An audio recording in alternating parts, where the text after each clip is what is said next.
ওকে। আজকে তাহলে আমাদের যে লেকচারটা আছে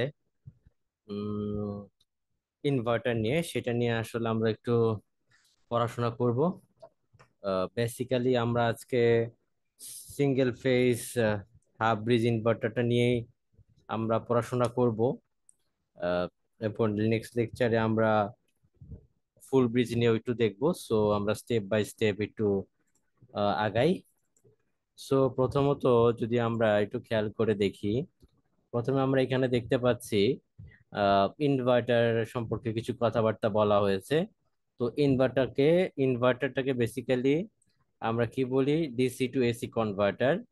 তো আলটিমেটলি আপনার ইনপুট যদি ডিসি থাকে, ডিসি সিগন্যাল, এবং আউটপুট হিসাবে যদি আমরা এসি সিগন্যাল পাই, কি বললাম, যদি ইনপুট আপনার ডিসি সিগন্যাল থাকে এবং আউটপুট হিসাবে যদি আমরা এসি সিগন্যাল পাই, তাহলেই কিন্তু আহ সেটাকে আমরা বলছি ইনভার্টার। ঠিক আছে,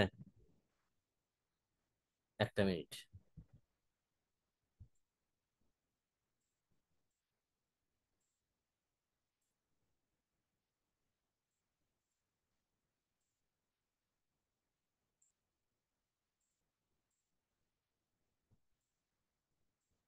সো ইনপুট হিসাবে যদি আমাদের ডিসি সিগন্যাল থাকে এবং আউটপুট হিসাবে যদি আমাদের এসি সিগন্যাল থাকে, তাহলে এই ধরনের কনভার্টারটাকে আমরা বলছি ইনভার্টার। বেসিক্যালি এটাকে দুইটা ভাগে ভাগ করা যায়। একটা হচ্ছে সিঙ্গেল ফেজ ইনভার্টার, আর একটা হচ্ছে থ্রি ফেজ ইনভার্টার। এবং আমরা এইখানে যেটা স্ট্রেট লাইন দেখতে পাচ্ছি সেটি হচ্ছে ডিসি সিগন্যাল। এবং এসি সিগন্যাল হিসাবে আমরা কোন কোন সব সিগন্যাল গুলোকে আসলে কনসিডার করব, একটা সাইনোসয়েডাল সিগন্যাল, সেটা তো আমাদের এসি সিগন্যাল। বাট যদি এরকম একটা ট্রায়াঙ্গুলার ওয়েভ শেপের মাধ্যমে হয়, তাহলে এটাও আপনার একটা এসি সিগন্যাল। এবং যদি স্কোয়ার ওয়েভ শেপ হয়, তাহলে সেটাও কিন্তু এসি সিগন্যাল। সো আউটপুট হিসাবে যদি আমাদের সাইনোসয়েডাল ফর্ম থাকে বা ট্রায়াঙ্গুলার বা স্কোয়ার ওয়েভ শেপ থাকে, তাহলে সেটাকে আমরা এসি সিগন্যাল হিসেবে কনসিডারেশনে নিয়ে আসব। এবং আমরা দেখব যে এই ধরনের সিগন্যালগুলোকে যদি আমি ফোরিয়ার ট্রান্সফর্মে নিয়ে আসি, বিশেষ ফোরিয়ার অ্যানালাইসিস করি, বিশেষ করে যদি স্কোয়ার টাইপ যে সিগন্যালটা আছে, এটাকে যদি আমি ফোরিয়ার ট্রান্সফর্ম করি, অ্যানালাইসিস করি, তাহলে দেখবেন এই স্কোয়ার যে সিগন্যালটা, সেটাকে অসংখ্য সাইনোসয়েডাল সিগন্যালের ফরমেশনে লেখা যায় আলটিমেটলি। তাহলে আমরা বলতে পারি যে এসি সিগন্যালই আসলে ক্রিয়েট হয়েছে। এবং ডিসি বা এসি যে কনভার্টার আছে বা ইনভার্টার যেটা আছে, সেটাকে আরো বিভিন্ন ক্যাটাগরিতে ভাগ করা যায়। একটা হচ্ছে ভোল্টেজ ফেড ইনভার্টার, সেটাকে আমরা বলতেছি VFI, that means voltage fed inverter. এবং এই সব ইনভার্টারের ক্ষেত্রে ইনপুট ভোল্টেজটা কনস্ট্যান্ট থাকে। ঠিক তেমনি ভাবে যদি ইনপুট কারেন্ট কনস্ট্যান্ট থাকে, তাহলে সেটাকে আমরা বলতেছি CFI, that means current fed inverter. যদি আপনার ইনপুট ভোল্টেজটা কন্ট্রোলেবল হয়, মানে যদি আপনি কন্ট্রোল করতে পারেন বিভিন্ন ভ্যালু বিভিন্ন ভ্যালুতে নিয়ে যায়, নিয়ে বিভিন্ন ভ্যালু সেট করা যায়। সো এটাকে আমরা বলছি কন্ট্রোলেবল। যদি এরকম হয়, তাহলে সেটাকে আমরা বলছি ভ্যারিয়েবল ডিসি লিঙ্ক ইনভার্টার। আর যদি ইনভার্টারটা এলসি সার্কিট নিয়ে, এলসি না, শুধুমাত্র এলসি না, এলসি সার্কিটটা মানে এমন একটা কম্বিনেশনে আছে, সেটা হচ্ছে রেজোনেন্স ক্রিয়েট করেছে, তাহলে এইরকম সার্কিট গুলোকে আমরা বলে থাকি রেজোনেন্স পালস ইনভার্টার। ঠিক আছে, সো এই ধরনের ইনভার্টারটাকে আমরা বলে থাকি রেজোনেন্স পালস ইনভার্টার। ওকে। So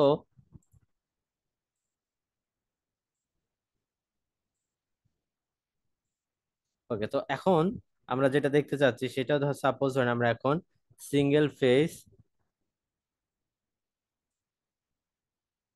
single phase single phase half bridge.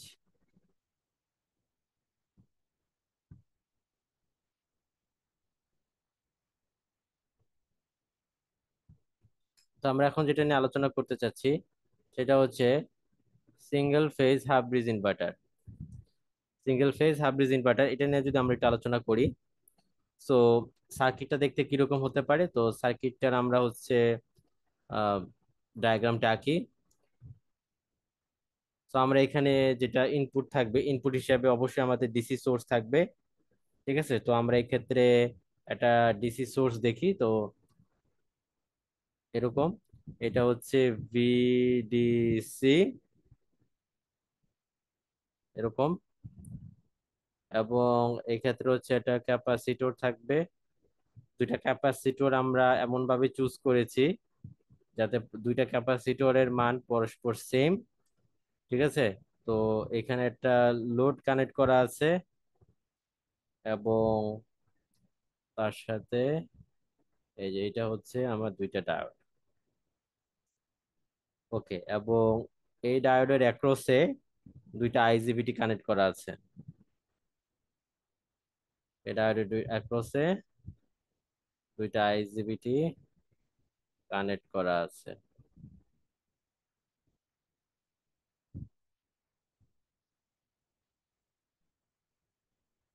তো আইজিবিটি এবং এসিআর এই দুইটার মধ্যে পার্থক্য কি সেটা আমরা ক্লাসে আলোচনা করেছি। তো সেটা নিয়ে আসলে আমরা আর বিস্তারিত আলোচনা করতে চাচ্ছি না। তো আইজিবিটি যে আপনার আইজিবিটি সেটা হচ্ছে আইজিবিটি থেকে যদি আপনি আউটপুটটা চিন্তা করেন, আলটিমেটলি গেটের যে পাস যতক্ষণ থাকে, দ্যাট মিনস গেটের পাসের উইথের উপরে আপনার এই আইজিবিটি কন্ডাকশনের পিরিয়ডটা নির্ভর করে। আর হচ্ছে এসিআর হচ্ছে যে আপনি একটা পাস দিলেই সে হচ্ছে অন হতে থাকে এবং যত এবং সেলফ কমিউটেশন প্রক্রিয়ায় সে কিন্তু নন কন্ডাকশন মোডে চলে যায়। ঠিক আছে। সো এখানে কি করা হয়েছে, একটা ডিসি সোর্স নেওয়া হয়েছে যেটাকে আমরা বলতেছি ভিডিসি, এবং এর সাথে দুইটা ক্যাপাসিটেন্স লাগানো হয়েছে এবং দুইটা ক্যাপাসিটেন্সের ভ্যালু ইকুয়াল। এই ইকুয়াল হওয়ার কারণে আপনার এই যে ইনপুট সাইডে যে ভিডিসি নিয়েছি, এই ভোল্টেজ দুটা দুটা সমান ভাগে ভাগ হয়ে ক্যাপাসিটর অ্যাক্রসে চলে যাবে। সো প্রত্যেকটা ক্যাপাসিটর, এখানে যে দুইটা ক্যাপাসিটর আছে এরকম এই দুইটা ক্যাপাসিটরের প্রত্যেকটাতে আপনার VDC/2 ভোল্টেজ আকারে এইটার অ্যাক্রসে চলে আসবে। সো এইটার ইকুইভ্যালেন্স সার্কিটটা দেখানো যায় কিরকম, যে এখানে আপনার দুইটা ভোল্টেজ ক্যাপাসিটরের অ্যাক্রসে যেহেতু আমার VDC/2 ভোল্টেজ আছে, সো ওইখানে আমি ক্যাপাসিটরটাকে না ধরে আমরা বললাম দুইটা ডিসি সোর্স, সেটা হচ্ছে VDC/2। আমরা ওই সার্কিটটা যেরকম এইটা হচ্ছে একই। সো যে কোনো একটা সার্কিট আঁকলেই হবে। সো এটা হচ্ছে এইটার ইকুইভ্যালেন্স সার্কিট। সো এইটাকে এখন প্রশ্ন হলো, এটাকে হাফ ব্রিজ বলা কেন হচ্ছে? এরা হাফ ব্রিজ কেন? ঠিক আছে, এটা হচ্ছে হাফ ব্রিজ কেন? সো এখানে যদি আমি চিত্রটা একটু খেয়াল করে দেখি, এখানে আপনি খেয়াল করলে দেখতে পারবেন যে এখানে শুধুমাত্র একটা আর্ম রয়েছে। এই যে এইটাই হচ্ছে সেই আর্মটা, আমি যদি খেয়াল একটু অ্যানোট, এই যে এখানে এইটাই হচ্ছে সেই একটা আর্ম। সো যেহেতু এটা একটা আর্ম, সেজন্য এটাকে বলা হচ্ছে হাফ ব্রিজ ইনভার্টার। যদি এইখানেও লোডের সাইডে এই পাশেও যদি আপনার এরকম অ্যাকচুয়ালি দুইটা আরেকটা আর্ম থাকতো, আসলে সোজা কথা আরেকটা আর্ম বলতে যে এরকম আরেকটা হচ্ছে থাকতো, তাহলে সেটাকে তখন বলা হতো ফুল ব্রিজ। ঠিক আছে। সো যখন আমরা ফুল ব্রিজ দেখবো তখন জিনিসটা আরো বেটার বোঝা যাবে। সো এটা হচ্ছে আমাদের হাফ ব্রিজ, কারণ হচ্ছে এখানে জাস্ট আপনার একটা আর্ম আছে, এই জন্য এটাকে বলতেছি হাফ ব্রিজ। এবং এখানে দুইটা আইজিবিটি আছে, একটা আইজিবিটি কে Q1 আর একটা আইজিবিটি কে Q4 দ্বারা ডিনোট করা হয়েছে। সো এইটার ইকুইভ্যালেন্স সার্কিট হচ্ছে এরকম। দুইটা ক্যাপাসিটেন্স সেম মানের ক্যাপাসিটেন্স যুক্ত করার ফলে ইনপুট সাইডে যে ভোল্টেজটা ছিল সেটা আপনার দুইটা ভাগে ভাগ হয়ে প্রত্যেকটা ক্যাপাসিটর অ্যাক্রসে অ্যাপ্লাই হয়েছে। তো ওইটাকে আমরা এইভাবে না লিখে আমরা দুইটা ওই ক্যাপাসিটর অ্যাক্রসে যে ভোল্টেজটা ইমপ্রেস হয়েছে সেইটাকে আমরা দুইটা ডিসি সোর্স হিসেবে কল্পনা করতে পারি। সো ওইটা একটা ইকুইভ্যালেন্স সার্কিট, আপনি যে কোনো একটা আঁকলেই হবে। সো এখানে আমরা যদি ফার্স্ট একটু খেয়াল করি, এখানে দুইটা আইজিবিটি আছে, একটা হচ্ছে Q1 এবং Q2। সো এখানে যেটা আপনাদের মনে রাখতে হবে, Q1 এবং Q4 দুইটা আইজিবিটি অল্টারনেট হবে। অল্টারনেট এর মানে কি, যে আপনার Q1 এবং Q4 একই সাথে অন থাকবে না, মানে দুইটাতে গেটে আমরা একই সাথে পাস দিব না। ঠিক আছে। মানে একটা সময় যদি Q1 অন থাকে তাহলে Q4 এ কোনো পালস থাকবে না বা লো থাকবে, আর Q4 এ যদি হাই থাকে তাহলে Q1 এ কোনো পালস থাকবে না, বা মানে হাই পালস থাকবে না, বা এটা লো থাকবে আর কি। ঠিক আছে।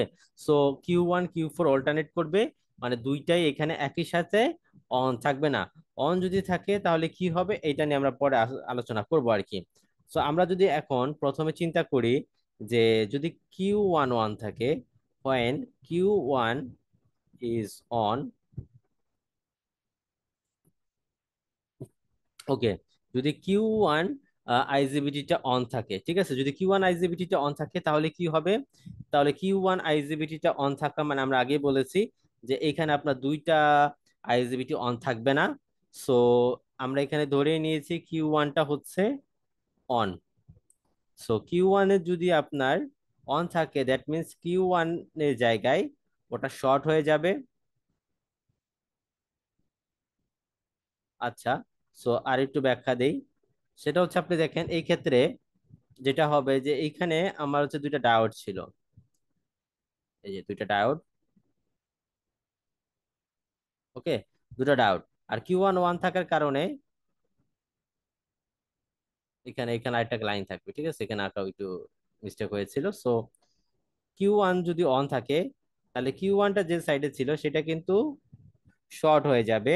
আর কিউ ফোরটা যে সাইডে আছে, যেহেতু কিউ ওয়ান অন এবং দুইটা আইজিবিটি কখনো একই সাথে অন থাকবে না, তো এটা আগে বলছি অল্টারনেট করবে। সো কিউ ওয়ান যেহেতু অন, সো কিউ ফোরটা অফ থাকবে, এবং কিউ ফোর অফ থাকা মানে এখানে আপনার হচ্ছে ওপেন সার্কিট হিসেবে কাজ করা। আর এখানে ভিডিসির এটা পজিটিভ, এটা হচ্ছে নেগেটিভ, সো এই পজিটিভ ভোল্টেজটা এখানে ইমপ্রেসড হবে। সো আলটিমেটলি এই ডায়োডটাও রিভার্স বায়াসে চলে আসবে, ঠিক আছে। সো এই ডায়োডটা হচ্ছে রিভার্স বায়াসে চলে আসবে, আর এই পজিটিভটা এখানে ইমপ্রেসড হবে। সো এইটাও আলটিমেটলি রিভার্স বায়াস অবস্থায় থাকবে। সো দুইটা রিভার্স বায়াস অবস্থায় যদি থাকে তাহলে এই ডায়োড গুলোর জায়গায় কিন্তু সেটা ওপেন সার্কিট হয়ে যাবে। সো আমরা এই যে ওপেন করে দিলাম, ঠিক আছে। সো আমরা ওপেন করে দিলাম। সো ইকুইভ্যালেন্ট সার্কিটটা কত, এটা হচ্ছে এরকম, যখন আপনার কিউ ওয়ানটা অন থাকে এবং আমরা রেজিস্ট্যান্সের অ্যাক্রসের যে ভোল্টেজের যে যে যে পোলারিটি আপনার আমরা পজিটিভ চিন্তা করবো, সেটা হচ্ছে এই পাশে পজিটিভ আর এই পাশে হচ্ছে নেগেটিভ। সো এইটাই, এবং এটা রেজিস্ট্যান্সটা হচ্ছে আর। সো এমত অবস্থায় যদি আমরা কি করি যে এখানে আপনার একটা কেভিএল অ্যাপ্লাই করি, সাপোজ কেভিএলটা আমরা অ্যাপ্লাই করছি কিরকম, এভাবে যদি একটা কেভিএল অ্যাপ্লাই করি তাহলে আমরা আউটপুট কত পাচ্ছি সেটা একটু দেখি।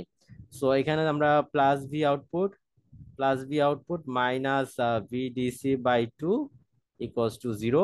এখান থেকে আমরা দেখতে পাচ্ছি ভি আউটপুট হচ্ছে ভিডিসি বাই টু। তাহলে এই ক্ষেত্রে আমরা যেটা দেখতে পাচ্ছি, যখন কিউ ওয়ানটা অন থাকছে তখন আমি আউটপুট ভোল্টেজটা পাচ্ছি ভিডিসি বাই টু। আমরা আউটপুট ভোল্টেজ পাচ্ছি ভিডিসি বাই টু। আচ্ছা, যখন কিউ ফোরটা অন থাকে, এখন আমরা আরেকটা কেস চিন্তা করব, যখন কিউ ফোরটা অন থাকে। So when Q four is on, তখন কি হয় আগের মতোই, যেটা হচ্ছে কথা, যে কিউ ফোরটার অন থাকা মানে হচ্ছে কিউ ফোরটা শর্ট হয়ে যাবে, এবং দুইটা যেহেতু একই সাথে আইজিবিটি অন থাকবে না, সো কিউ ওয়ানটা অফ হয়ে যাবে। সো আকি,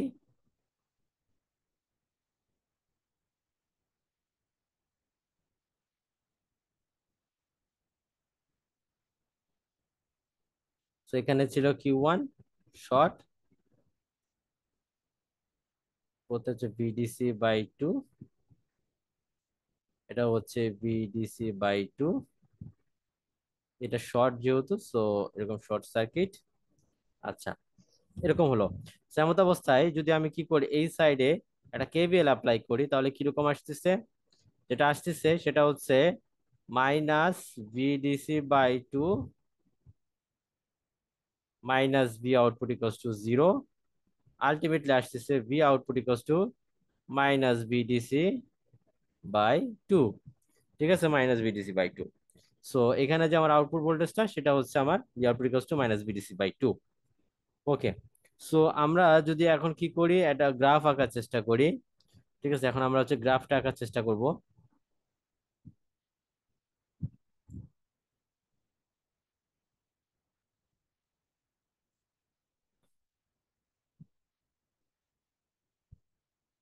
মুছে দিচ্ছি এই সাইড গুলোতে, আমার এই সার্কিটটা আপাতত দরকার নাই। এখন হচ্ছে আমি হচ্ছে ওয়েব শেপটা আঁকবো।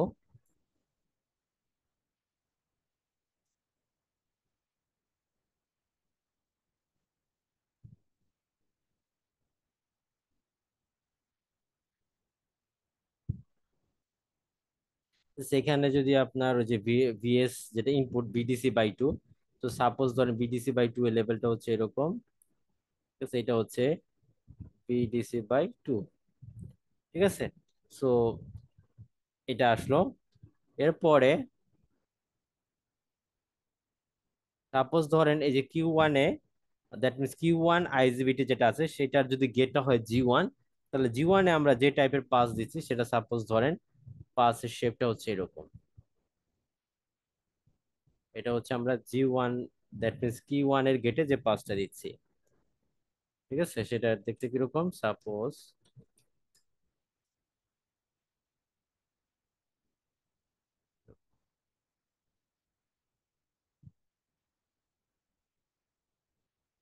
ওকে, এই যে এরকম।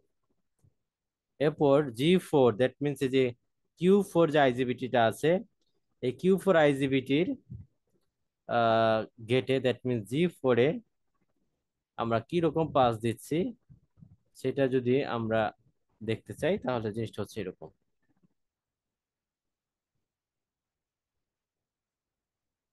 ওকে, এখন যদি আমরা আউটপুট ভোল্টেজ আঁকি তাহলে কি রকম আঁকা যায়?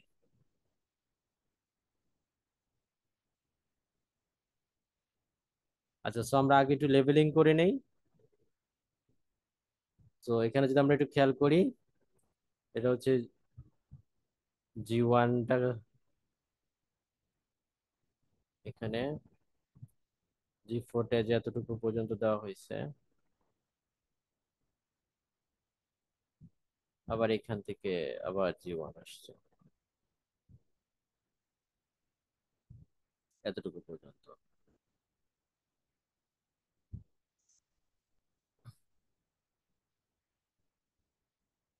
সো এরকম আসলো। তা এখন কি হলো দেখেন যে, আমরা যদি একটু খেয়াল করে দেখি যে এখানে যে পাঁচটা আছে সেই পাঁচটার উইডথটা হচ্ছে ডেল। তো আমরা জানি যখন আইজিবিটি ইউজ করব তখন আমরা কি জানি যে আপনার কন্ডাকশন মোডটা কিন্তু পালসের উইথের উপর ডিপেন্ড করবে। আমরা বলছি যখন জি কিউ ওয়ানটা অন থাকে, দ্যাট মিনস জি1 গেটে যখন পালস থাকে তখন আমার আউটপুট হয় বিডিসি/2। সো এমত অবস্থায় দ্যাট মিনস যতক্ষণ পর্যন্ত আমার জি1 এ পালস আছে, পালসের উইথটা যত, ততক্ষণ পর্যন্ত আমার আউটপুটটা হবে কত, বিডিসি/2, যেহেতু পজিটিভ সো উপরের দিকে থাকবে বিডিসি/2। আচ্ছা, সো এখানে এতটুকু সময়ের মধ্যে দেখেন কোনো পালস নাই, ঠিক আছে? এতটুকু সময়ের মধ্যে কোনো পালস নেই, যদি কোনো পালস না থাকে তাহলে আমার আউটপুট জিরো অ্যাকচুয়ালি। কারণ আপনি এটা খেয়াল করে দেখেন এইখানেও আমার হচ্ছে যদি কোনো পালস না থাকে, কোনো এই যে সার্কিটটা হচ্ছে কি আপনার কমপ্লিট হবে না কোনো সাইড দিয়েই। সো রেজিস্ট্যান্সের মধ্যে দিয়ে কোনো কারেন্ট না ফ্লো হওয়ার কারণে আপনার ভোল্টেজ ড্রপ হবে না, সো আউটপুট ভোল্টেজটা জিরো হবে। সো এখানে জিরো। আচ্ছা, এরপর যখন এইটুকু সময়ের জন্য আপনার কিউ4টা অন থাকে, যখন কিউ4টা অন থাকে তার আউটপুট হচ্ছে -VDC/2, যেহেতু মাইনাস সো নিচের দিকে নেগেটিভ দিকে আসবে এবং আউটপুট হবে VDC/2। এই যে এটা হচ্ছে -VDC/2। ঠিক সেম ভাবে যদি বাকিটা ওয়েবশেপ পূরণ করেন, এটা এখানে কোনো পাস নাই, জিরো। আবার এখান থেকে এতটুকু হবে একই, VDC/2। সো এই হলো অবস্থা, ঠিক আছে? সো এটা হলো আমাদের হচ্ছে ওয়েব শেপ।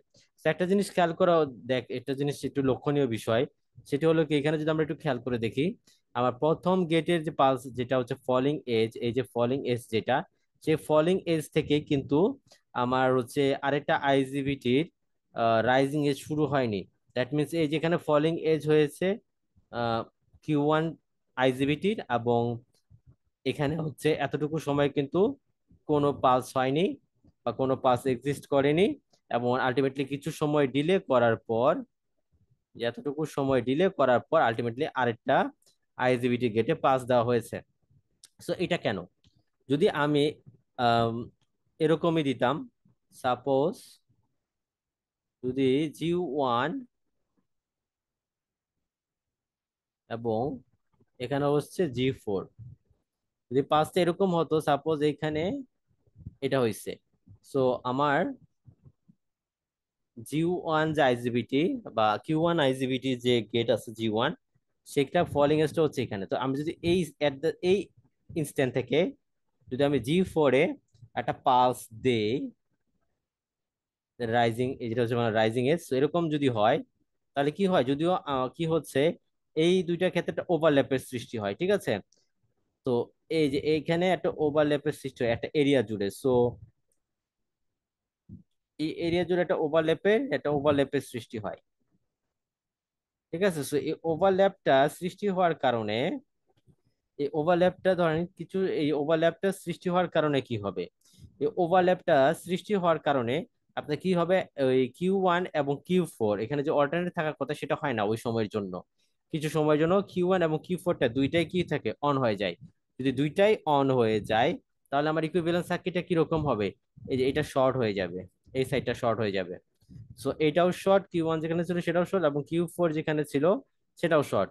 শর্ট হলে কি হবে, আমার এই যে VDC/2 এবং VDC/2, এটাও ভোল্টেজ সোর্সে কি করবে, এখান থেকে কারেন্ট ফ্লো করে এদিকে যাবে, এদিকে যাবে, এইদিকে যাবে, সে কিন্তু আর রেজিস্ট্যান্সের মধ্যে দিয়ে যাবে না, সে ডিরেক্ট এই শর্ট পার্টটা অবলম্বন করবে। দ্যাট মিনস আপনার কারেন্ট যেটা সেটা ফ্লো করবে এইভাবে, এই যে এইভাবে একটা সার্কুলেটিং কারেন্ট ফ্লো করবে যেটা রেজিস্ট্যান্সের মধ্যে দিয়ে যাবে না। এবং যেহেতু short, so high amount of current pass করবে আপনার এই সুইচ বা আইজিবিটির মধ্যে দিয়ে। সো আইজিবিটি বার্ন আউট হতে পারে এবং নষ্ট হয়ে যেতে পারে।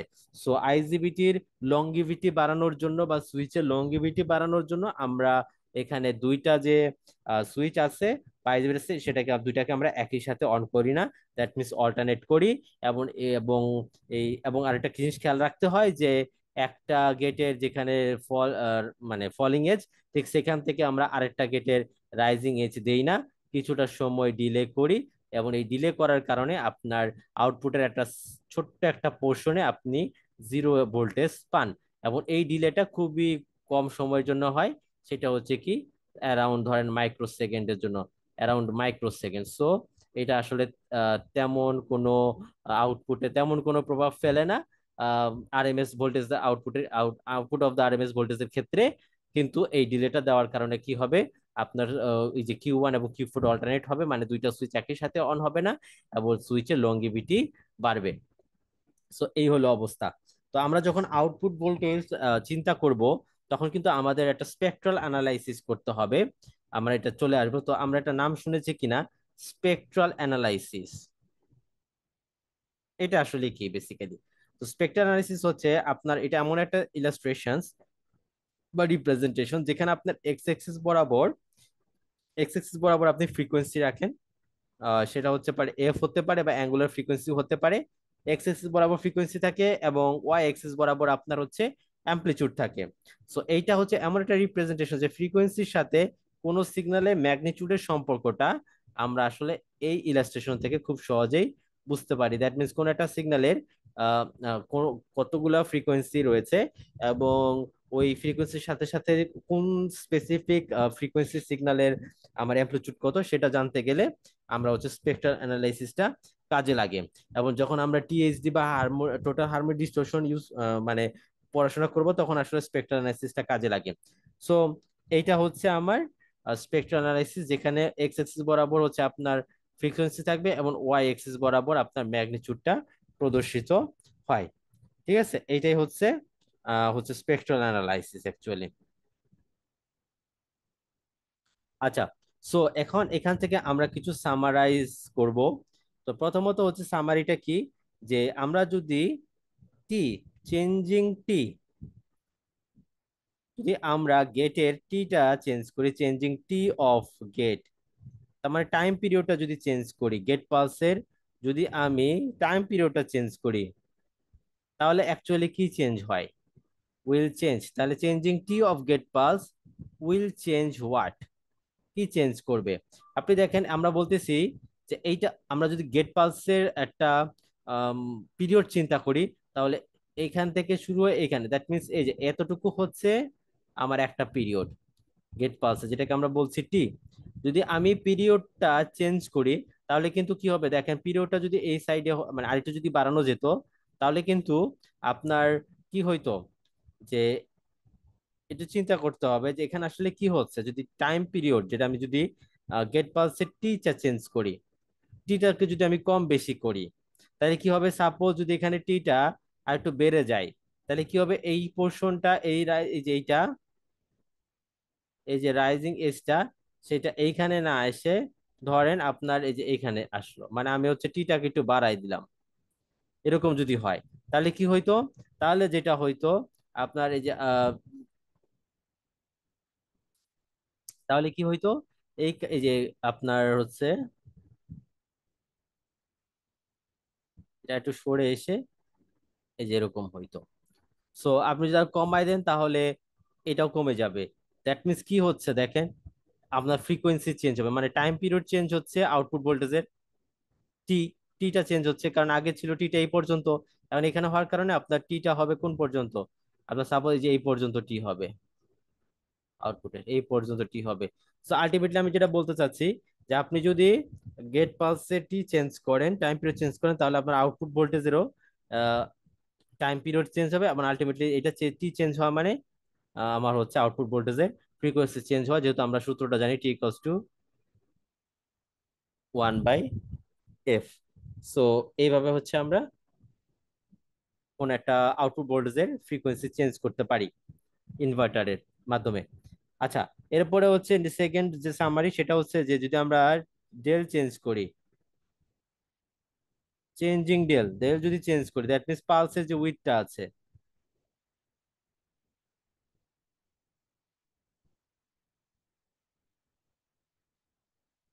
ঠিক আছে। সো আমরা যদি ডেল যে পালসের যে উইডটা সেটা যদি আমরা কম বেশি করি, মানে টিটাকে আমরা ফিক্স রাখলাম, তার মানে ধরেন আমার গেটের টিটা হচ্ছে এখন এই পর্যন্ত, এই টিটাকে আমি কখনো চেঞ্জ করব না, খালি পালসটাকে চেঞ্জ, পালস উইথটাকে চেঞ্জ করব। সাপোজ এখন আমার পালস উইথ ছিল এরকম, এটাকে আমি এক্সটেন্ড করে সাপোজ ধরেন এতটুকু নিয়ে আসছি, পালস উইথ কিন্তু বেড়ে গেল।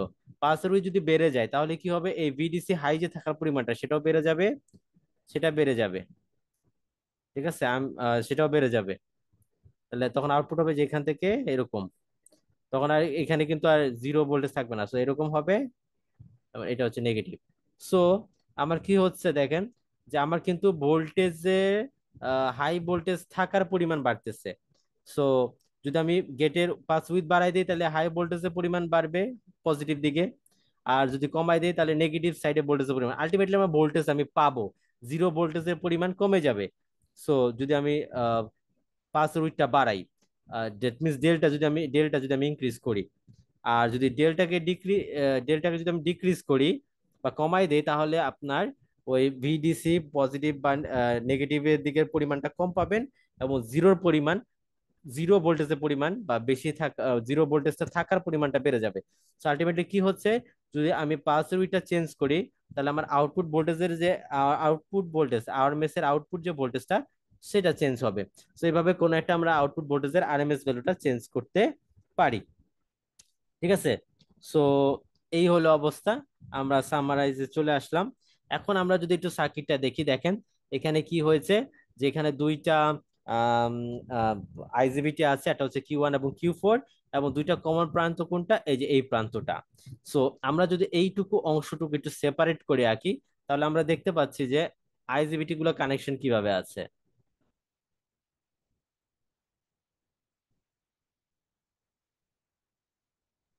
সো এরকম, এটা হচ্ছে জি ওয়ান আর এটা হচ্ছে জি ফোর।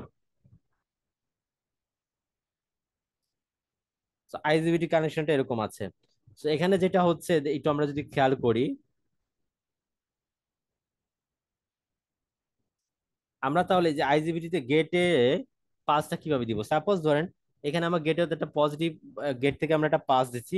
সো এই প্রান্তটা যদি আমরা পজিটিভ প্রান্তের সাথে কানেক্ট করি, আর এই প্রান্তের সাথে যদি আমরা একটা নেগেটিভ প্রান্ত করি, সাপোজ এটাও সেম, আমরা পজিটিভটা এটার সাথে কানেক্ট করলাম, আর নেগেটিভটা ধরেন এখানকার যে নেগেটিভ সেটা আমরা এর সাথে কানেক্ট করলাম, ঠিক আছে। সো এভাবে যদি আমরা করি তাহলে কি হয় অ্যাকচুয়ালি, সাপোজ ধরেন আপনি এখানে যদি আপনি নেগেটিভ প্রান্তটা কানেক্ট করেন, যখন আপনি এখানে কমন প্রান্ত তো এই দুইটার এখানে, সো পজিটিভ দুইটা গেট যেখানে আমরা পাস দিব সে দুইটা পজিটিভ প্রান্তটা আমরা এখানে দিলাম, আর নেগেটিভ প্রান্তটা যদি আমরা এখানে কানেক্ট করি তাহলে কি হচ্ছে, আমরা আউটপুট ভোল্টেজটা পাবো না, কারণ এখানে আমি যদি গ্রাউন্ড করে দিই তাহলে কিন্তু আমার আউটপুট ভোল্টেজ কি হচ্ছে, আউটপুট ভোল্টেজটা আমরা জিরো পাচ্ছি। সো আমরা ওইভাবে দিতে পারবো না, এই জন্য আমাদের কি লাগে, তার মানে এখন আমাদের কি কি করতে হবে, জি ওয়ান এবং জি ফোর এই দুইটাকে আইসোলেট করতে হবে। সো জি ওয়ান এবং জি ফোর মাস্ট বি কি isolated. So isolation circuit use করতে হবে, যার মাধ্যমে জি ওয়ান এবং জি ফোরটা কি হবে, আইসোলেট থাকবে। যদি আইসোলেট না করা হয় তাহলে যেখানে গ্রাউন্ড চলে আসবে, আলটিমেটলি বি আউটপুট আমরা জিরো পাবো। সো আইসোলেশন সার্কিট ইউজ করতে হবে। তো আইসোলেশন সার্কিটের মধ্যে কি কি আছে, একটা হচ্ছে অপ্টো কাপলার, অপ্টো কাপলার আমরা ইউজ করতে পারি। আরেকটি হচ্ছে কি ট্রান্সফরমার ইউজ করা যেতে পারে, ট্রান্সফরমার ইউজ করে আইসোলেটেড সার্কিট তৈরি করা যেতে পারে। আরেকটি হচ্ছে ক্যাপাসিটর, ক্যাপাসিটরের মাধ্যমেও আমরা আইসোলেটেড সার্কিট তৈরি করতে পারি। সো এটা ছিল আমাদের single phase half bridge inverter with resistive load, এবং সেই সমস্ত বিষয়গুলো নিয়ে আমরা আলোচনা করলাম। আচ্ছা, সো এখন যদি আমি এইটাকে এখন আপনি যদি একটু খেয়াল করে দেখেন, আমার ওভারঅল থ্রু আউট দিস প্রসেসে যখন আমরা রেজিস্টিভ লোডের ক্ষেত্রে রেজিস্টিভ লোডের কথা চিন্তা করেছি, তখন কিন্তু দুইটা ডায়োডই কিন্তু আমার আসলে নন কন্ডাকশন মোডে ছিল। এখানে ডায়োডের তেমন কোনো ভূমিকা ছিল না। বাট যদি আমি এখানে কি করি, যে এখানে আমি লোড হিসেবে আমি রেজিস্টিভ লোড চিন্তা করব না, আমি এখানে লোড হিসেবে এখন চিন্তা করব যে এখানে আমার লোড হিসেবে আছে ইন্ডাকটিভ। এখন লোড হিসেবে যদি আমার এখন ইন্ডাকটিভ লোড থাকে, ঠিক আছে, লোড হিসাবে যদি এখন ইন্ডাকটিভ লোড থাকে, তাহলে এই সার্কিটটা কিভাবে এই সার্কিটটা হচ্ছে কিভাবে কাজ করবে সেটা নিয়ে আমাদের এখন মুখ্য বিষয়। সো আমরা যখন মিডে পড়েছিলাম, যখন ইন্ডাকটিভ লোড ছিল, তখন দেখবেন যে একটু ল্যাগ করে কারেন্টটা। তো ভোল্টেজটা যখন পিক পয়েন্টে থাকে, তখন কিন্তু আমার কারেন্টের পরিমাণ পিক হয় না, পিকটা হয় তার কিছু সময় গিয়ে পরে। ঠিক আছে, সো একটা নির্দিষ্ট সময় মানে একটা ল্যাগ তৈরি হয়। এবং এই ল্যাগটা থাকার কারণে কি হয়, যে ভোল্টেজটা যদিও আপনার কোনো কারণে যদি আপনার নেগেটিভ সাইডেও চলে যায়, তো কারেন্টটা কিন্তু ওই ল্যাগের কারণে পজিটিভ সাইডেই থাকে। এবং আলটিমেটলি একটা ওই নেগেটিভ ভোল্টেজের জন্য কিন্তু একটা কারেন্ট ফ্লো হয়, এবং এই কারেন্ট ফ্লোর কারণে কিন্তু আমরা একটা আউটপুট ভোল্টেজ পাই। ঠিক আছে, সো ওই ল্যাগের কারণে। তো এটাও আমরা সেম প্রিন্সিপালটা এখানে আমাদের কাজে লাগবে। ঠিক আছে, সো আমরা ফিডব্যাক এমত অবস্থায় আমরা এখানে যে সার্কিটটা দেখতে পাচ্ছি with inductive load, hmm, with inductive load, এমত অবস্থায় আমি যদি আউটপুটের এই যে ইন্ডাক্টরের মধ্যে যে কারেন্টটা যায় সেটাকে যদি আমরা আই নোট ধরি, তাহলে আলটিমেটলি কারেন্টটা দেখতে কিরকম হবে বা কারেন্টের ওয়েভ শেপটা কিরকম হবে সেটা যদি আমরা আঁকতে চাই, তো সেটাই আমরা আঁকতেছি। সো কারেন্টের ওয়েভ শেপটা কিরকম হবে, জাস্ট লাইক দিস।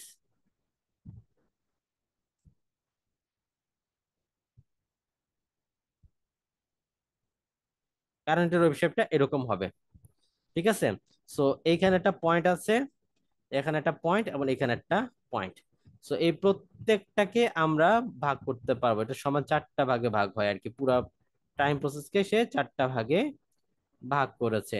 এটা হচ্ছে 0, এটা হচ্ছে T/4, এটা এটা হচ্ছে আহ এটা হচ্ছে T/4।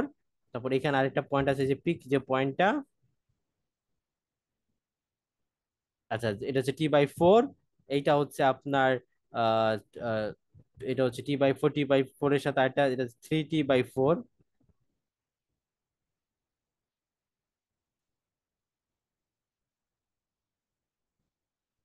এটা হচ্ছে একটা T/4, এটা হচ্ছে 2T/4।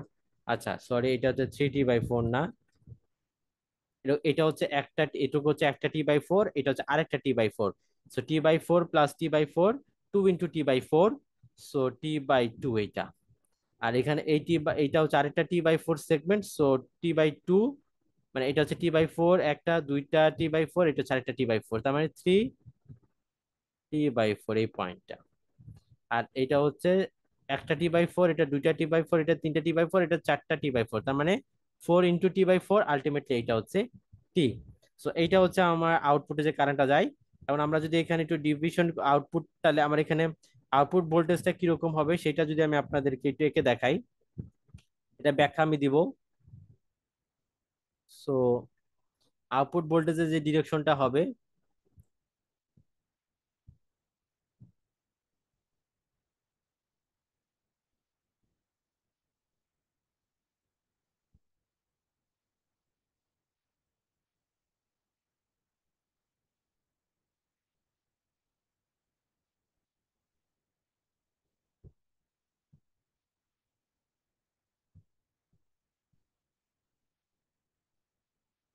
সো এরকম।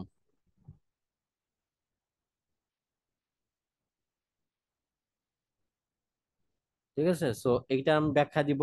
সো এখানে যেটা হয়, যে এখান থেকে এতটুকু সময়ে আমার হচ্ছে এখান থেকে জাস্ট এখান থেকে এতটুকু, এখান থেকে এতটুকু সময়ে Q1টা অন থাকে, এখান থেকে এতটুকু সময়ে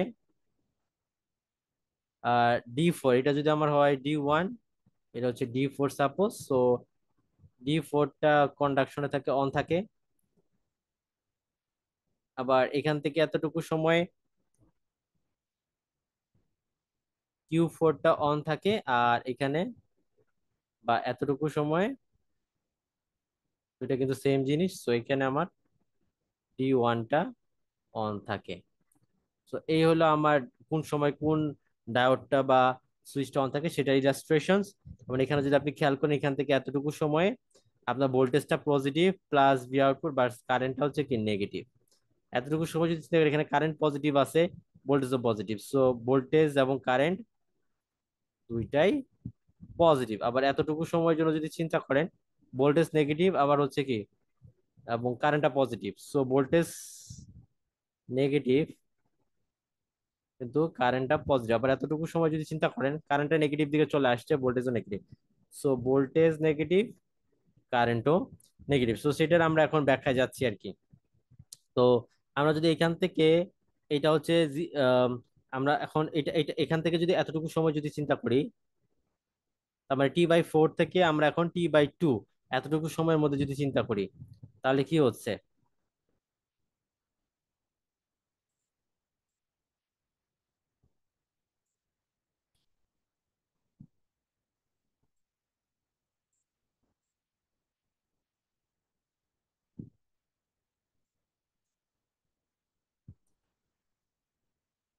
তার মানে আমরা যখন টাইম টেবিলটা চিন্তা করতেছি, T4 থেকে T/2 এতটুকু টাইম টেবিল যখন আমরা চিন্তা করছি, T/4 থেকে T/2, তা T/4 থেকে T/2 তখন কিন্তু আমার Q1 অন থাকে।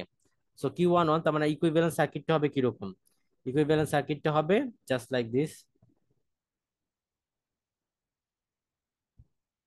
শুধুমাত্র Q1টা অন থাকবে, সো এটা শর্ট।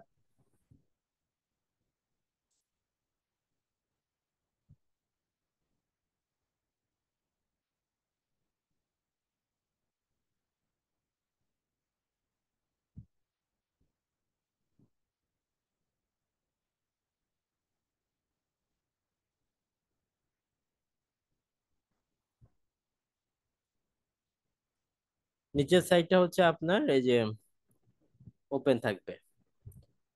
T/2 আমরা কি বলছি, T/4 থেকে T/2 সময়ের মধ্যে Q1 on. So Q1 on, এই যে Q1টা এই জায়গায় আপনার শর্ট হয়ে গেছে। শর্ট হয়, আপনার হচ্ছে কারেন্ট ফ্লো করবে। ঠিক আছে, যে কারেন্টটা ফ্লো, এটা হচ্ছে VDC/2, এটা হচ্ছে VDC/2। সো কারেন্টটা কিভাবে ফ্লো করছে? আপনার কারেন্টটা ফ্লো করছে জাস্ট লাইক দিস, এখান থেকে যে কারেন্টটা এইভাবে ফ্লো করছে। তো ফ্লো করার কারণে আপনার হচ্ছে ভোল্টেজ যেটা হবে, সেটা হচ্ছে কি, যে পজিটিভ ভোল্টেজ হবে। এই যে পজিটিভ ভোল্টেজ হবে, পজিটিভ ভোল্টেজ। এবং কারেন্ট এইদিকে যাওয়ার কারণেও আমি ধরতেছি I0, পজিটিভ I0 এর পরিমাণ এইদিক। সো কারেন্টটাও এইদিকে ফ্লো করছে, সো কারেন্টও পজিটিভ। সো এই ক্ষেত্রে কি হচ্ছে, ইন্ডাক্টরের মধ্য দিয়ে কারেন্ট যাচ্ছে, এবং কারেন্ট যাওয়ার কারণে আপনার হচ্ছে কি, ইন্ডাক্টরটা চার্জ হচ্ছে। এবং আলটিমেটলি আমি আউটপুট পাচ্ছি কত?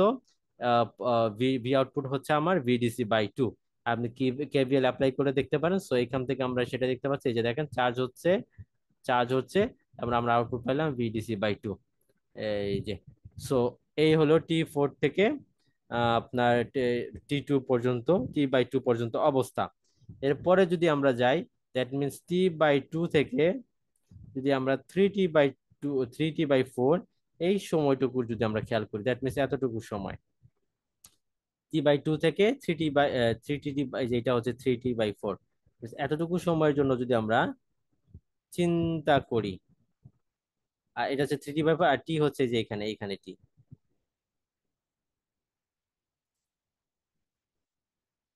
আচ্ছা, সো এখন যেটা কি হচ্ছে, যদি আমরা এরকম একটা চিন্তা করি, তাহলে দেখেন কি হচ্ছে সেক্ষেত্রে কিন্তু এই যে যেটা হবে, ভোল্টেজটা এইদিকে থাকবে, মানে আপনার হচ্ছে কারেন্টের দিকে যাচ্ছে, এবং ইন্ডাক্টরের মধ্যে কারেন্টটা চার্জ হচ্ছে।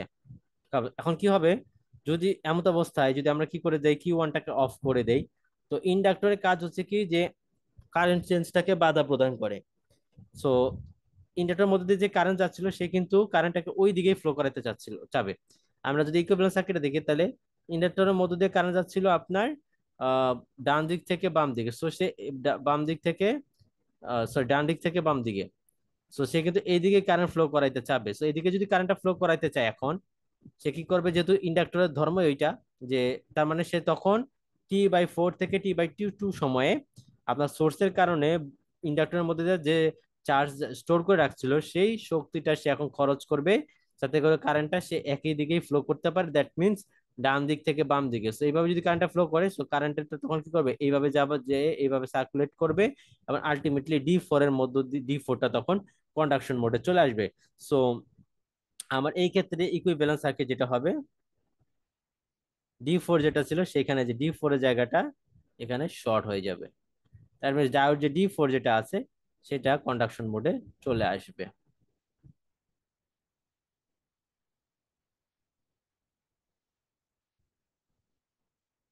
সো এই ক্ষেত্রে কি হবে, এই ক্ষেত্রে যেটা হবে যে ওই যে আপনার ওই ইন্ডাক্টরটা ওই দিকে কারেন্ট ফ্লো করাবে, এইভাবেই কারেন্টটা ফ্লো করাবে সে, এইভাবেই কারেন্টটা ফ্লো করাবে, এইভাবে কারেন্টটা ফ্লো করাবে।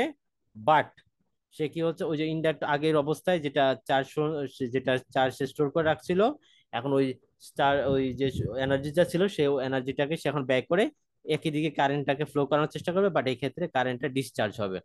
তো এই যে ডিসচার্জ হলো, এবং আলটিমেটলি এই হলো তার অবস্থা। এবং এই ক্ষেত্রে যদি আপনি কেভিএল অ্যাপ্লাই করেন, আপনি কেভিএল অ্যাপ্লাই করলে কিন্তু আপনি আউটপুটের অবস্থা দেখতে পাবেন, এবং আউটপুটটা হচ্ছে মাইনাস, এই যে -VDC/2। ঠিক আছে, এখানে যদি আপনি কেভিএল অ্যাপ্লাই করেন তাহলে আপনি দেখতে পারবেন। সো এই গেল T/2 থেকে আপনার হচ্ছে এই যে T/2 থেকে 3T/4। এরপরে হচ্ছে আমরা নেক্সট সাইকেলে যদি একটু চিন্তা করি, সেটা হচ্ছে কত, 3T/4 থেকে, 3T/4 থেকে এখন আমরা চিন্তা করব টি পর্যন্ত। দ্যাট মিনস এতটুকু,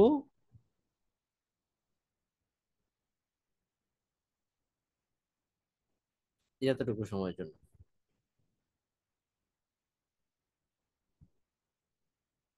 এতটুকু সময়ের জন্য চিন্তা করব। সো এখন যদি আমরা খেয়াল করি তাহলে কি হবে, যে এতটুকু সময় এখন আমরা Q4টাকে অন করে দিচ্ছি। সো Q4টাকে যদি আমি অন করে দিই তাহলে আমার ইকুইভ্যালেন্স সার্কিটটা কিরকম হবে, ইকুইভ্যালেন্স সার্কিটটা হবে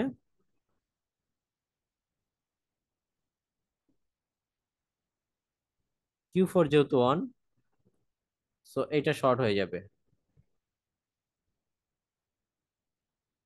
এই যে Q4 অন। সো যেটা আগে এই দিক দিয়ে সে ডিসচার্জ করলো, এবং এরপর কি হবে, এই সোর্সের মাধ্যমে VDC/2,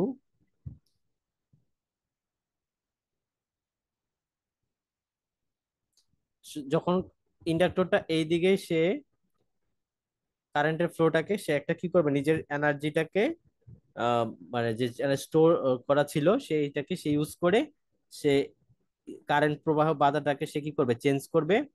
সো সে এদিকে কনফার্ম করবে। যখন এভাবে সে ইন্ডাক্টরটা নিজের সঞ্চিত শক্তিটা শেষ করে ফেললো, এরপর কি হবে, এরপরে এখন এই যে VDC/2 এর আধিপত্যটা হবে, যার ফলে সে এই আধিপত্যের কারণে কারেন্টটা এইদিকে ফ্লো করা শুরু করবে এবং এইভাবে সার্কুলেট করবে। এবং আমরা বলেছিলাম যে পজিটিভ কারেন্টের পরিমাণ ছিল I0 এইদিকে, সো যেহেতু এটা তার উল্টো দিকে ফ্লো করছে, সো কারেন্টটা এখন কি দেখতে পাচ্ছি আমরা, কারেন্ট এই যে নেগেটিভ দিকে সে চার্জ হচ্ছে। এবং আলটিমেটলি এখানে যদি আপনি আউটপুট এই প্লাস মাইনাস, এখানে যদি আপনি কেভিএল অ্যাপ্লাই করেন, এখানে আপনার যে -VDC/2 চলে আসবে আউটপুট ভোল্টেজ হিসাবে। এখন আমরা যদি এতটুকুর কথা চিন্তা করি, এতটুকু, দ্যাট মিনস এতটুকুর কথা চিন্তা করা মানে হচ্ছে 0 থেকে T/2 T/4 পর্যন্ত চিন্তা করা। তা ওই ক্ষেত্রে কি হয়, ওই ক্ষেত্রে কি হয় যে আপনার এই যে এখানে আমরা কি দেখতে পাচ্ছিলাম, এখানে আমরা যেটা দেখতে পাচ্ছিলাম যে এই যে এই যে VDC/2 এটার কারণে আপনার কারেন্টটা এই দিকে ফ্লো করার চেষ্টা করতেছিল, সো নেগেটিভ দিকে ফ্লো করছিল। এখন এটার কারণে আমার ইন্ডাক্টরে ওই দিকে হচ্ছে সে চার্জ হতে থাকবে, নেগেটিভ দিকে চার্জ হতে থাকবে। এবং যখন আবার হচ্ছে 0 থেকে T/বা এতটুকু পোর্শনে, এতটুকু পোর্শনে কি হবে, বা এতটুকু পোর্শনে তখন কি হবে, যদি আমি এখন Q4 যেটা, সেটাকে যদি অফ করে দিতে চাই, তাহলে আমার ইকুইভ্যালেন্স সার্কিট হবে, এই যে ধরেন Q4টাকে অফ করে দিলাম, তাহলে কি হবে, এই যে এর মধ্য দিয়ে যে কারেন্টটা ছিল এই দিকে, সে কিন্তু এই যে যেটা হচ্ছে আপনার লোডের বাম দিক থেকে ডান দিক, সে কিন্তু এই দিকে কারেন্ট ফ্লো করতে চেষ্টা করবে। ঠিক আছে, বাম দিক থেকে ডান দিক। সো এইদিকে যদি সে কারেন্ট ফ্লো করতে চেষ্টা করতে চায়, তাহলে কি হবে, সে এইদিকে যে ডি ওয়ান এর মধ্য দিয়ে সে হচ্ছে আপনার যাবে। তো তখন ইকুইভ্যালেন্ট সার্কিটটা হবে এরকম।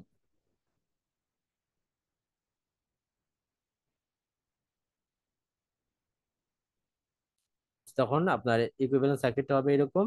ইন্ডাক্টর ইনস্ট্যান্টের চেঞ্জটাকে বাধা প্রদান করবে এবং সে এই ডি ওয়ানটাকে কন্ডাকশন মোডে নিয়ে আসবে এবং এইভাবেই সে কারেন্টটাকে ফ্লো করবেন, আলটিমেটলি ডিসচার্জ হবে। তো এই যে উল্টো সাইড, এই যে ডিসচার্জ হলো। সো আলটিমেটলি এই যে এইটা পোর্শন মানে হচ্ছে এই যে এইটা। সো আলটিমেটলি এই অবস্থা। এখন আপনি যদি এখানে প্রত্যেকটা সময় অনুযায়ী আপনি যদি ভোল্টেজ এবং কারেন্টের ডিরেকশনটাকে হিসাব করেন, এই যে আপনি এরকম একটা পরিস্থিতি দেখতে পারবেন আর কি। তাহলে এটা গেল হচ্ছে আমার single phase half bridge inverter for for হচ্ছে আপনার ইন্ডাকটিভ লোড। তো এখন আমরা প্রায় লাস্টের কিছু, আমাদের লেকচারের লাস্টের প্রায় কাছাকাছি চলে আসছি। তো আমরা এখন কিছু দেখবো পারফরমেন্স প্যারামিটার নিয়ে একটু আলোচনা করবো, ঠিক আছে। আমরা হচ্ছে ইনভার্টারের পারফরমেন্স প্যারামিটার নিয়ে, ইন্ডাক্টরের পারফরমেন্স প্যারামিটার নিয়ে একটু আলোচনা করবো ইন্ডাক্টরের। একটা হচ্ছে প্রথমে হচ্ছে এইচ এফ এন। এন মানে হচ্ছে এনতম হারমোনিক, এইচ এফ মানে হচ্ছে এটাকে বলা হচ্ছে, এইচ এফ মানে হচ্ছে হারমোনিক ফ্যাক্টর। কার হারমোনিক ফ্যাক্টর? এনতম ফ্যাক্টর, এনতম হারমোনিকের হারমোনিক ফ্যাক্টর, সেটাকে বলা হয় হারমোনিক। এইচ মানে হারমোনিক ফ্যাক্টর, সাবস্টিটিউট হিসাবে এন থাকা, এটা হবে হারমোনিক ফ্যাক্টর অফ এনতম হারমোনিকের, harmonic factor of nth, of nth of nth harmonic. So harmonic জিনিসটাকে আমি বলি, ধরেন আপনাকে একটু আগে আমি যখন স্পেক্ট্রাল অ্যানালিসিস দেখালাম, সাপোজ ধরেন এটা হচ্ছে আমার ফ্রিকোয়েন্সি। সাপোজ ধরেন সবচেয়ে যে কম ফ্রিকোয়েন্সি সেটাকে আমরা বলি ফান্ডামেন্টাল ফ্রিকোয়েন্সি, সাপোজ ধরেন এফ। এই ক্ষেত্রে আমি হচ্ছে এই এফ ফ্রিকোয়েন্সিতে সিগন্যালের, এফ ফ্রিকোয়েন্সি একটা সিগন্যাল যার ম্যাগনিটিউড সাপোজ ধরেন এরকম। এরপরে আমরা টু এফ এ আরেকটা সিগন্যাল আছে যার ম্যাগনিটিউডটা ধরেন এরকম। আবার three F A, that means আপনি যত এদিকে যেতে থাকবেন দেখবেন ফান্ডামেন্টাল বা সবচেয়ে যে কম ফ্রিকোয়েন্সি তার গুণিতক আকারে আপনার ওই গুণিতক আকারে ফ্রিকোয়েন্সির আপনার সিগন্যাল গুলো আপনি পাবেন। সো টু এফ টাকে বলা হচ্ছে, এফ তো হচ্ছে ফান্ডামেন্টাল, সো টু এফ টাকে বলা হয় হারমোনিক, যেহেতু এটা গুণ আকার গুণিতক আকারে আসছে। সো এটাকে বলা হয় যেহেতু টু, সো সেকেন্ড অর্ডার, মানে এটা দ্বিতীয় মানে সেকেন্ড অর্ডার হারমোনিক। আর এই থ্রি এফ টাকে বলা হয় থার্ড অর্ডার হারমোনিক। আর এখানে এফ যেটা, সেটা মানে সবচেয়ে কম যে ফ্রিকোয়েন্সি, সেটাকে আমরা বলতেছি ফান্ডামেন্টাল কম্পোনেন্ট। সো যদি আমরা কোনো এনতম, দ্যাট মিনস যদি সেকেন্ড অর্ডার হারমোনিক ফ্যাক্টর বা থার্ড অর্ডার হারমোনিক ফ্যাক্টরের হারমোনিক, থার্ড অর্ডার হারমোনিকের যদি আমি হারমোনিক ফ্যাক্টর বের করতে চাই, তাহলে আমরা সূত্রটা হচ্ছে কি, সেটা হচ্ছে আপনার যে তম অর্ডারের বা যততম হারমোনিকের আপনি হারমোনিক ফ্যাক্টরটা বের করবেন, তততম হারমোনিকের যে আউটপুটের যে আপনার ভোল্টেজটা আছে, দ্যাট মিনস ভি ও এ, সেটা আরএমএস ভোল্টেজটা আপনার হচ্ছে ভাগ করতে হবে ফান্ডামেন্টাল ফ্রিকোয়েন্সির ভোল্টেজ দ্বারা। তার মানে এটা কি দাঁড়াচ্ছে, যদি আমি এনতম হারমোনিকের হারমোনিক ফ্যাক্টর বের করতে চাই, তাহলে এনতম হারমোনিকের আউটপুটের ভোল্টেজের যে আরএমএস সেটাকে আমার ভাগ করতে হবে ওই ফান্ডামেন্টাল, দ্যাট মিনস ফান্ডামেন্টাল কম বা সবচেয়ে কম frequency, that means fundamental frequency যেটা, সেটা আউটপুটে আরএমএস ভ্যালু দিয়ে আমি ভাগ করলেই আমি হচ্ছে এনতম হারমোনিকের হারমোনিক ফ্যাক্টর বের করতে পারবো। এরপর চলে আসতেছি total harmonic distortion, TSD. TSD কে বলা হচ্ছে,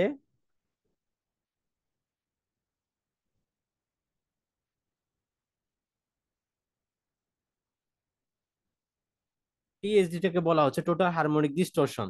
সেটা আমি কিভাবে করতে পারি, সেটা হচ্ছে 1/V01। তার মানে আউটপুটে যে ফান্ডামেন্টাল যে ভোল্টেজটা আছে আরএমএস এর, সেটা এটা হচ্ছে whole root summation of second order harmonic থেকে শুরু করে আপনি যতই যেতে চাবেন আপনি তত হারমোনিক পেতে থাকবেন। সো এই জন্য আমি এখানে ডট ডট দিয়ে দিলাম এবং লোয়ার এখানে ইনফাইনাইট পর্যন্ত যাবেন। সো এটাকে ভি স্কোয়ার, এটা মানে হচ্ছে কি দেখেন, আমি যদি 1/বাই আউটপুটের যে ফান্ডামেন্টাল যে ভোল্টেজটা আছে সেটাকে ভাগ করতে হয়, এবং এটার মানে হচ্ছে আপনি প্রথমে কি করবেন, সেকেন্ড অর্ডারের যে ভোল্টেজ, সেকেন্ড অর্ডার হারমোনিকের যে ভোল্টেজটা আছে সেটা স্কোয়ার, প্লাস থার্ড অর্ডার হারমোনিকের যে ভোল্টেজ সেটা স্কোয়ার আউটপুটের, তারপরে ফোর্থ অর্ডার হারমোনিকের যে আউটপুটের ভোল্টেজ সেটা স্কোয়ার, এভাবে করতে করতে আপনি অসংখ্য হারমোনিক পাবেন, তাদের ভোল্টেজের এভাবে স্কোয়ার করলে আপনি টোটাল হারমোনিক ডিস্টরশন পেয়ে যাবেন। অবশ্যই এখানে যে ভোল্টেজ গুলো বসানো হয়েছে সেটা হচ্ছে আরএমএস ভ্যালুতে। এরপরে চলে আসি ডিস্টরশন ফ্যাক্টর। সাপোজ এটাকে আমরা বলছি ডিস্টরশন ফ্যাক্টর। ডিস্টরশন ফ্যাক্টরকে আমরা বলে থাকি ডিএফ। ডিএফটা হচ্ছে কি, আগের সূত্রের সাথে এটা প্রায় যথেষ্ট মিল আছে, জাস্ট পার্থক্য হলো যদি একটু খেয়াল করেন, তো সেটা হলো যে আপনার এখানে আউটপুট ভোল্টেজের স্কোয়ার ছিল, বাট এখানে আমার যেটা হবে যে এখানে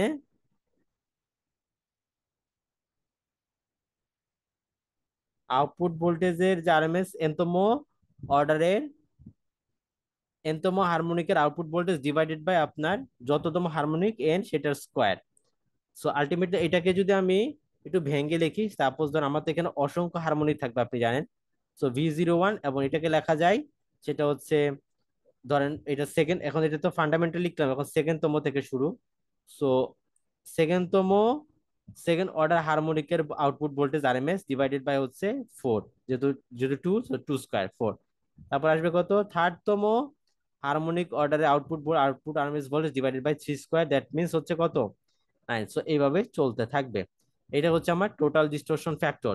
যদি আমি কোন একটা স্পেসিফিক হারমোনিক অর্ডারের, দ্যাট মিনস হারমোনিক অর্ডারের ডিস্টরশন ফ্যাক্টর পেতে চাই, মানে এনতম অর্ডারের হারমোনিক, সরি এনতম হারমোনিকের যদি আমি ডিস্টরশন ফ্যাক্টর বের করতে চাই, সেটা হচ্ছে কত, সেটা হচ্ছে আপনি বের করতে পারবেন এই যে এইটাই হচ্ছে আমার কোন একটা এনতম হারমোনিকের ডিস্টরশন ফ্যাক্টর। সো আলটিমেটলি কত, VON divided by N square, এবং এই যে এখানে যেটা যে V01 এটা ভাগ আকারে ছিল এইটা।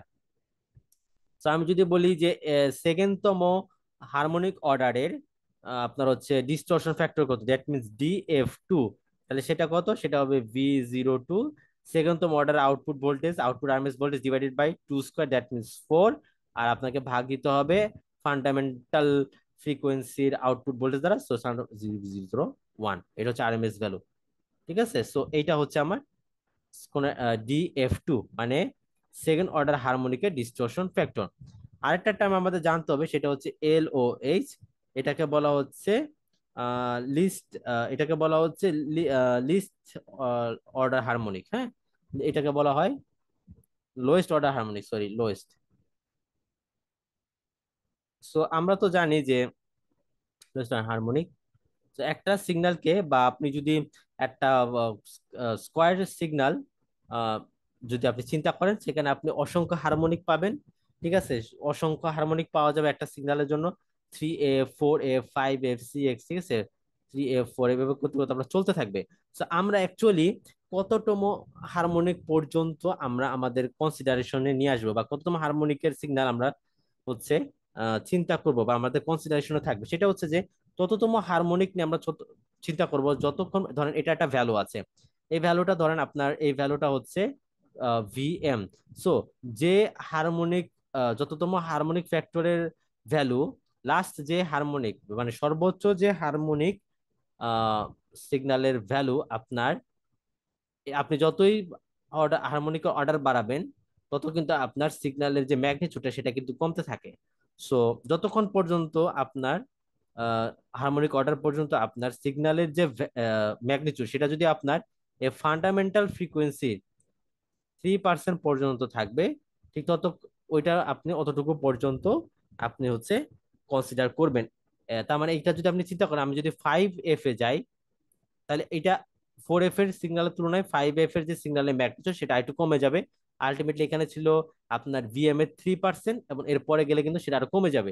কিন্তু আমার বলতেছি যে যতক্ষণ পর্যন্ত আপনি আহ, ওই যে সর্বোচ্চ যে হারমোনিক সিগন্যালের ভ্যালু আপনার ফান্ডামেন্টাল ফ্রিকোয়েন্সি 3% মতো থাকে, আপনি অতটুকু হারমোনিক অর্ডার পর্যন্ত আপনি চিন্তা করবেন, এর চেয়ে বাইরে যাবে না। তাহলে আমার এখানে lowest order harmonic, that means যতটুকু পর্যন্ত চিন্তা করতে হবে সেটা হচ্ছে 4F। তার মানে এটার মানে কি আসলে দাঁড়ালো, আমি লিখে দিচ্ছি, সেটা হচ্ছে দা হারমোনিক কম্পোনেন্ট, LOH মানে হচ্ছে the harmonic component whose frequency is closest whose frequency is closest to the fundamental one whose frequency is closest to the fundamental one, and its amplitude, সেটা হচ্ছে এটার অ্যামপ্লিচিউডটা হবে 3% অফ ফান্ডামেন্টালের বেশি। এর চেয়ে কম হলে তাহলে আমরা চিন্তা করব না, ওই হারমোনিক অর্ডার নিয়ে আমরা চিন্তা করব না। সো এটা হচ্ছে আমার লোয়েস্ট অর্ডার হারমোনিক।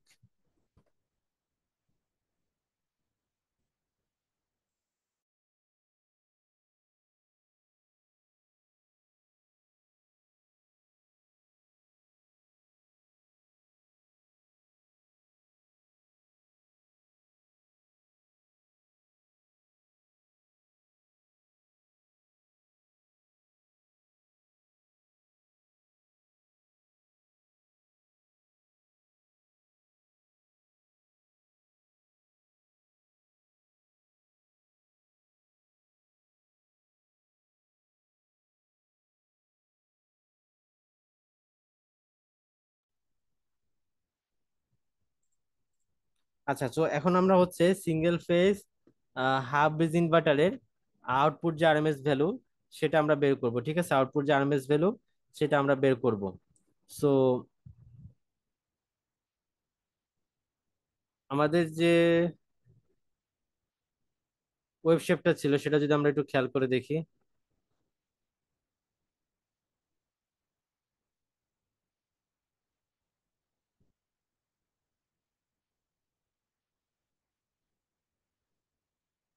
আচ্ছা, সো এটা কিন্তু আমাদের ওয়েব শেপটা ছিল।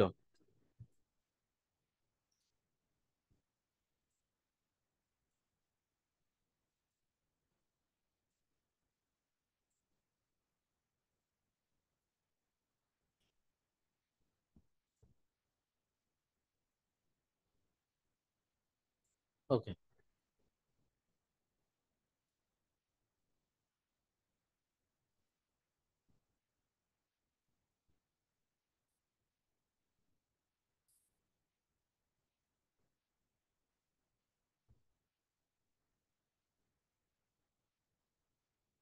ওকে।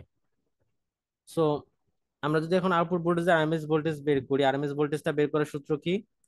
আমরা single phase half bridge inverter RMS voltage বের করবো, সেটার সূত্রটা হচ্ছে 1/t integration of V square D theta. ঠিক আছে, এখন এটাকে যদি আপনি ইয়া করেন, এখানে টি হচ্ছে কত, টু, এটা হচ্ছে যে এটা হচ্ছে আপনি এখন ডিলে, আমরা ডিলে ছাড়া চিন্তা করি সহজে। এই ডিলেটা কিন্তু মাইক্রো সেকেন্ডের হয়। হ্যাঁ, ডিলেটা হচ্ছে মাইক্রো সেকেন্ডের হয়। সো এটা খুব একটা যে বেশি ডিলে টানা। তো আমরা আমাদের চিন্তার সুবিধার জন্য আমরা চিন্তা করতেছি যে যেখান থেকে এটাকে আমরা ইয়া করেছি ঠিক সেখান থেকেই আমরা হচ্ছে এটাকে ইয়া করা হয়েছে। সো এরকম যদি চিন্তা করি আমাদের বুঝার সুবিধার্থে আমরা হচ্ছে এখন আঁকবো আর কি আউটপুটটা।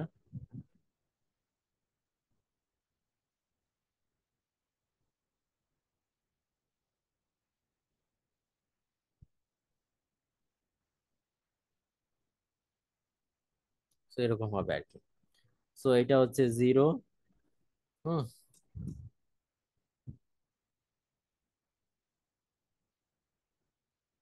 এটা হচ্ছে আপনার পাই, এটা হচ্ছে 2 পাই। ওকে, সো এখন যদি আমরা এটা বের করি তাহলে আমরা দেখতে পাচ্ছি টিটা হচ্ছে কত, টাইম পিরিয়ড হচ্ছে এখান থেকে এতটুকু, সো সেটা হচ্ছে 2 পাই। আমরা বলতে পারি 1/2 পাই। তারপর হচ্ছে এটাকে ব্র্যাকেট ইন্টিগ্রেশন অফ এখান থেকে এতটুকু সিগন্যালের একটা ইন্টিগ্রেশন করব, তাহলে 0 থেকে পাই। এবং এটার ভোল্টেজ ছিল ভিডিসি বাই, যেহেতু এটা এইটার ভোল্টেজ ছিল VDC/2, সো এটা হোল স্কোয়ার দিলাম ডি থিটা প্লাস আরেকটা অংশ বাকি আছে এতটুকু, সেটার ইন্টিগ্রেশন করতে হবে। সো সেটা ইন্টিগ্রেশন যদি করেন প্লাস পাই থেকে 2 পাই পর্যন্ত 2 পাই, এটা ছিল -VDC/2 whole square D theta. এখন যদি আপনি এটাকে হিসাব করে বের করে ইন্টিগ্রেশন আপনারা পারেন, আমি আসলে বেশি কিছু দেখাবো না। সো ইন্টিগ্রেশন করলে আপনার আসবে হচ্ছে VDC/2 1/2 পাই, এবং এখানে চলে আসবে হচ্ছে পাই প্লাস পাই। আলটিমেটলি আপনার রেজাল্ট চলে আসবে VDC/2। সো এটা হচ্ছে আমার আউটপুট ভোল্টেজ আরএমএস। সো এখান থেকে একটা আমরা সামারি চলে আসতে পারি, সেটা হচ্ছে যে যদি আমার কোনো ভোল্টেজের আউটপুট স্কোয়ার ওয়েভের মতো হয়, তাহলে আপনার যে আরএমএস ভোল্টেজটা সেটা হবে পজিটিভ সাইডের যে ভোল্টেজের ভ্যালুটা, এটা কিন্তু VDC/2 ছিল। পজিটিভ সাইডে যে আমার আউটপুট ভোল্টেজের যে ভ্যালুটা ছিল সেটাই হবে আপনার, ওই ভ্যালুটাই হবে আপনার ওই ভোল্টেজের জন্য আরএমএস ভ্যালু। সো এটাই ছিল আপনার মানে আমাদের হচ্ছে একটা সামারি। তো এখন হচ্ছে আমরা কি করব, যে বললাম যে হারমোনিক অ্যানালাইসিস করার জন্য আমাদের কি করা লাগে, ফোরিয়ার ট্রান্সফর্ম বা ফোরিয়ার অ্যানালাইসিস করা লাগে। এই জন্য আমরা ফোরিয়ার অ্যানালাইসিসটা করে আজকে ক্লাসটা শেষ করে দিব, বেশিক্ষণ লাগবে না। তো আমরা জানি আউটপুট ভোল্টেজটা সেটাকে কিভাবে লেখা যায় ফোরিয়ার অ্যানালাইসিসের মাধ্যমে, সেটা হচ্ছে এ নট প্লাস, এখানে হচ্ছে এন ইকুয়ালস টু 1 থেকে শুরু করে ইনফাইনাইট পর্যন্ত, এবং সেটা হয় হচ্ছে A N cos n omega t plus bn sine n omega T. So এখন আমাদের কি, আমরা জানি যেহেতু যে স্কোয়ার ওয়েভ শেপ যেটা, সেটা কিন্তু আমাদের অড সিগন্যাল, স্কোয়ার ওয়েভ শেপটা হচ্ছে আমাদের অড সিগন্যাল। তো অড সিগন্যালের ক্ষেত্রে কিন্তু এ নোটটা জিরো আসে এবং এ এনও জিরো আসে। সো এই ক্ষেত্রে আমরা এটাকে শর্ট ভাবে লিখতে পারি, তাহলে ভি নট ইকুয়ালস টু হচ্ছে ultimately summation of N equals to 1 থেকে ইনফাইনাইট পর্যন্ত, এবং ultimately V N sine N omega T. তাহলে আমাদের হচ্ছে এভাবে আমরা আউটপুট ভোল্টেজটাকে লিখতে পারি। আচ্ছা, এখন আমাদের এখানে শুধুমাত্র বিএনটা বের করতে, যদি আমি বের করতে পারি তাহলে কিন্তু আমরা এখানে ফোরিয়ার অ্যানালাইসিস এর মধ্যে বসাইতে পারবো। সো যদি আমি এখানে বিএনটা বসাই, তাহলে বিএন এর ভ্যালুটা বের করতে হবে। তাহলে বিএন এর ভ্যালু যদি আমি বের করতে চাই, তাহলে কিভাবে বের করা যেতে পারে? তো আপনারা জানেন সূত্র, বিএনটা বের করার সূত্র হচ্ছে বিএন ইকুয়ালস টু, আমি লিখে দিচ্ছি 1/t/4, 0 থেকে t/2 x of T sine N omega T dt, এরকম। তাহলে এখন এটাকে যদি মডিফাই করেন, এই ফোরটা উপরে চলে যাবে 4/t, এবং টি মানে হচ্ছে 2 পাই টাইম পিরিয়ড, সো 2 পাই 4/2 পাই। এখন 0 থেকে এটা হচ্ছে t/2 মানে 2 পাই/2, সো এখানে আসে পাই বাই, এখানে হচ্ছে 2, এটা হচ্ছে আপনার টি মানে হচ্ছে কত, টি মানে হচ্ছে আপনার 2 পাই। তাহলে 2 পাই/2 দ্যাট মিনস হচ্ছে আপনার পাই শুধু। তাহলে এখানে শুধু লিখবেন আপনি হচ্ছে পাই, আর এক্স অফ টি মানে এই যে আউটপুটের যে সিগন্যালটা। সো এইটুকু সময়ের মধ্যে আপনার যেটি 0 থেকে পাই পর্যন্ত, এতটুকু সময়ের মধ্যে আপনার ভোল্টেজের আউটপুট ভোল্টেজটা ছিল VDC/2।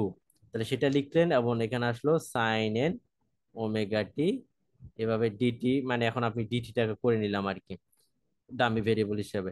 সো যাই হোক, এখন যেটা হচ্ছে এটা আসলো। এখন আর যদি আপনি হিসাব করেন, এখানে আসবে 2/পাই VDC/2।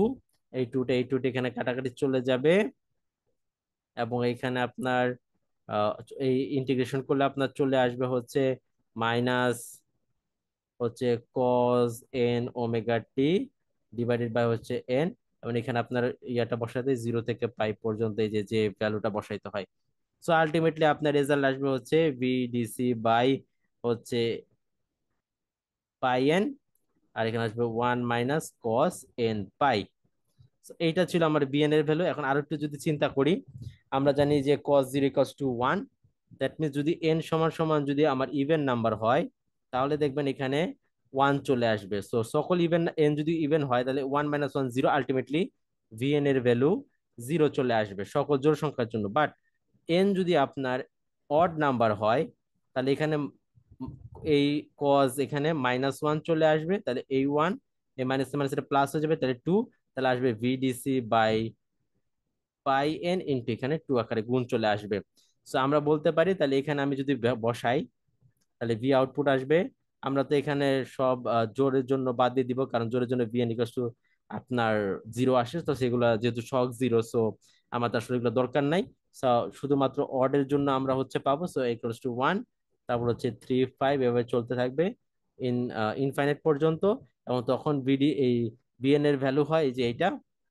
সো VDC/পাই এন ইন্টু হচ্ছে 2, VDC/পাই এন ইকুয়ালস টু হচ্ছে 2, এবং এটা আসলে আসবে সাইন এন ওমেগা টি। এটাকে যদি আপনি ভাঙ্গায় লিখেন তাইলে আসে টু ভিডিসি বাই হচ্ছে পাইটাকে লিখলাম, এবং এখানে চলে আসবে হচ্ছে sine omega T plus sin 3 omega T plus sin 5 omega T, এভাবে করে চলতে থাকবে। তো এখানে যদি আমি বলি তাহলে ফান্ডামেন্টাল ফ্রিকোয়েন্সি কোনটা, সবচেয়ে কম ফ্রিকোয়েন্সি যেটা সেটা হচ্ছে ফান্ডামেন্টাল ফ্রিকোয়েন্সি। আর এটা হচ্ছে আপনার থার্ড অর্ডার হারমোনিক, কারণ যে ফান্ডামেন্টাল যে ফ্রিকোয়েন্সি ছিল ওমেগা টি সেটা 3 গুণিতক, সেটা থার্ড হারমোনিক। তো এইভাবে করে আমরা দেখতে পারি। তাহলে আলটিমেটলি যদি আমি ফান্ডামেন্টাল ফ্রিকোয়েন্সির আরএমএস ভোল্টেজ বের করতে চাই, সেটা হচ্ছে কত, V10 RMS। এগুলো তো আমার পিক ভ্যালু, তাহলে এখান থেকে আমার পিক ভ্যালু হচ্ছে কত, আমি বলতে এখান থেকে আমি দেখতে পাচ্ছি সেটা হচ্ছে পিক, আমরা জানি আরএমএস ভ্যালু যদি আমি বের করতে চাই তাহলে পিক ভ্যালুকে √2 দিয়ে ভাগ করলেই হয়। তাহলে এখানে ফান্ডামেন্টাল ফ্রিকোয়েন্সি পিক ভ্যালু কত, এটা হচ্ছে ফান্ডামেন্টাল ফ্রিকোয়েন্সি, তার ভ্যালু কত, এই যে এটা হচ্ছে পিক ভ্যালু।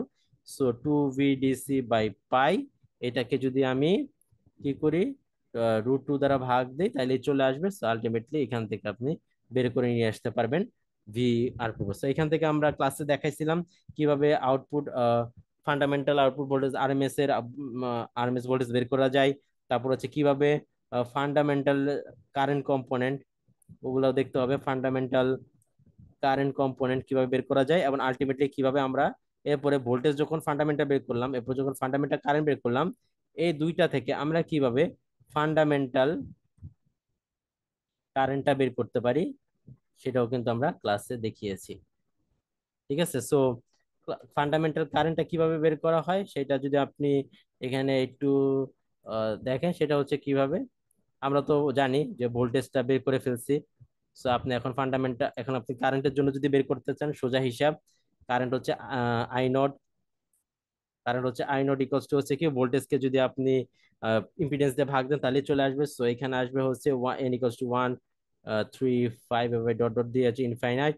সো 2 VDC/, হচ্ছে n পাই, এবং জেড ইম্পিডেন্স দিয়ে ভাগ দেন, তাহলে চলে আসবে হচ্ছে আপনার কারেন্টের ভ্যালু।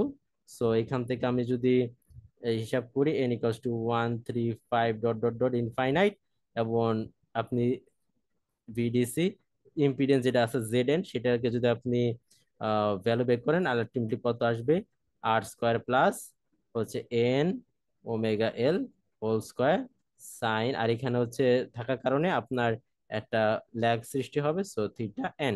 এটা হচ্ছে আপনার কারেন্টের ভ্যালু। এবং যদি পাওয়ার বের করতে চান, তাহলে এই যে পাওয়ারকে ফান্ডামেন্টাল আমরা পাবে করতে চান, তাহলে সেটা হবে কত, ওই যে আপনি কিভাবে বের করতে পারেন, সেটা হচ্ছে V01 RMS এর ভ্যালু ইন্টু I01 RMS এর ভ্যালু। এই দুটো যদি আপনি গুণ করেন, এবং সাথে যদি আপনি এখানে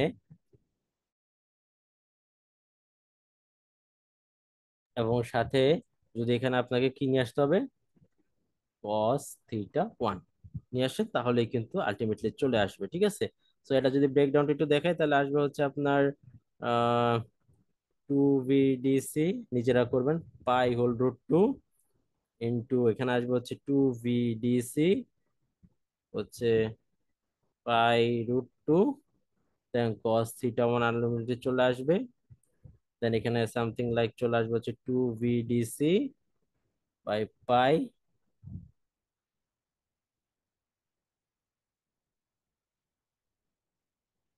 রুট।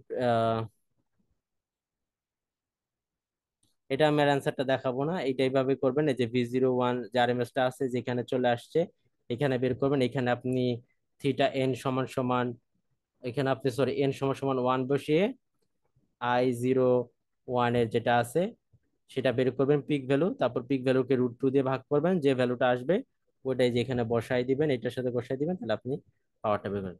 সো আজকের ক্লাসটা হচ্ছে এই পর্যন্ত, সবাই ভালো থাকেন, আল্লাহ হাফেজ।